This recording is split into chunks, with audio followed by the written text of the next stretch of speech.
And a very good evening, everybody. I'm John Cole. Chris Jones did an outstanding job as head coach of the Coyote wrestling team. They won a WDA regular season title with Mighty Bismarck. They also beat them in a duel. In his 3 seasons here, he was voted the WDA Coach of the Year twice and also the North Dakota Wrestling Coach of the Year.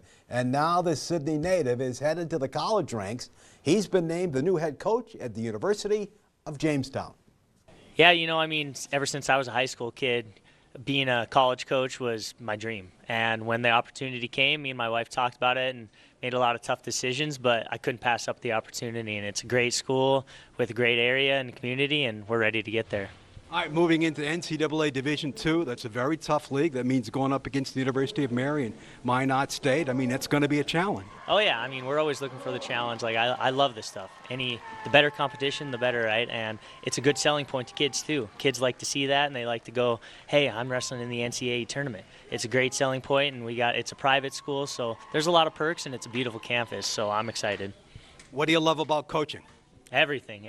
Building the relationships with the kids is probably the best thing, though. There's something about seeing them have that aha moment and just being excited, and when they get those little wins and stuff, it's a good time. Now it's a different ball game with recruiting, because as someone who has a nephew at the University of Harvard, baseball coach, every kid kind of thinks they're better than what they are. So it's kind of like dating. Oh yeah, recruiting, that's probably one of the things I'm most excited about with this job, is just to be able to talk to those kids, call them, and reach out to their head coaches, pick their brains a little bit, because like you said, you want the kids who aren't just the great athletes, but kids who are good kids, want to stay around the program, help out with the program, and end up maybe staying along with you after. So. And try to get as many North Dakota kids as you can. That's the plan, yeah. Hoping to come here and recruit a little bit, stay in North Dakota, get those Montana ties and the Minnesota ties, and just keep pulling them in. So get those kids from Sydney, you'll be fine.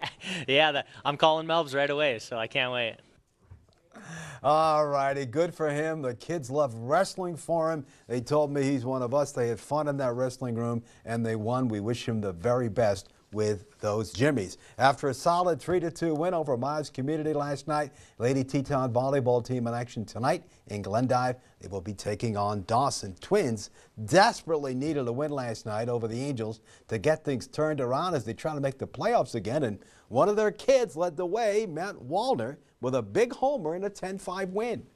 Wally had a great day at the Play Farm, getting us really going in a big way, putting a bunch of runs on the board right away was, I think, important for Pablo, was important for our team. And then Pablo took it from there. He took it from there. Even in the inning where we should have completed the inning, they ended up putting some runs on the board. It didn't really, throw him off really in any way. Still looked fantastic in the 7th.